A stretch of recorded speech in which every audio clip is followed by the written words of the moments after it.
24 exclusive Madayi college നിയമന വിവാദങ്ങൾക്കിടെ Thrissur രാമനിലയത്തിൽ MK രാഘവനും PM Ramesh ചെന്നിത്തലയുമായി കൂടിക്കാഴ്ച നടത്തി.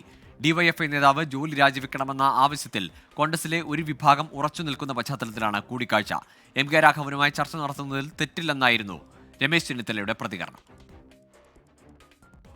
പൊതുപരിപാടിയിൽ പങ്കെടുക്കുന്നതിനായാണ് മുൻ പ്രതിപക്ഷ നേതാവ് രമേശ് ചെന്നിത്തല തൃശൂരിലെത്തിയത്.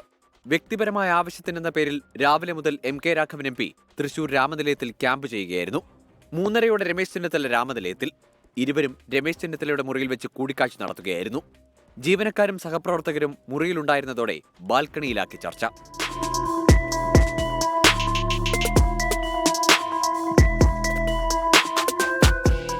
മാടായി കോളേജിൽ നിയമനം നൽകിയ ഡിവൈഎഫ്ഐ നേതാവ് MK ധനേഷിൽ നിന്ന് നിർബന്ധിത രാജി വാങ്ങണമെന്ന ആവശ്യത്തിൽ കോൺഗ്രസിലെ ഒരു വിഭാഗം ഉറച്ചു നിൽക്കുകയാണ്.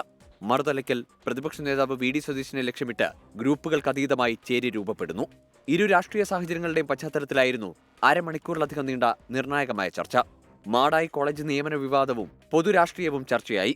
കൂടിക്കാഴ്ച രമേശ് ചെന്നിത്തല സ്ഥിരീകരിച്ചു. MK രാഘവനുമായിട്ട് എന്ത് രഹസ്യ കൂടിക്കാഴ്ച? നമ്മുടെ MP അല്ലേ, നമ്മുടെ സുഹൃത്തല്ലേ. രാഘവനോട് സംസാരിച്ചു. അദ്ദേഹവുമായി ബന്ധപ്പെട്ട പ്രശ്നത്തിന് KPCC ഉപസമിതി വെച്ചു. ഉപസമിതി അതിൻ്റെ നടപടികളുമായിട്ട് മുന്നോട്ട് പോവുകയാണ്. MK രാഘവൻ കോൺഗ്രസിന് എന്നും ഒരു അസറ്റ് തന്നെയാണ്. എന്നാൽ വ്യക്തിപരമായ കൂടിക്കാഴ്ച മാത്രമെന്നാണ് MK രാഘവനോട് അടുത്ത വൃത്തങ്ങളുടെ പ്രതികരണം. 24 തൃശൂർ.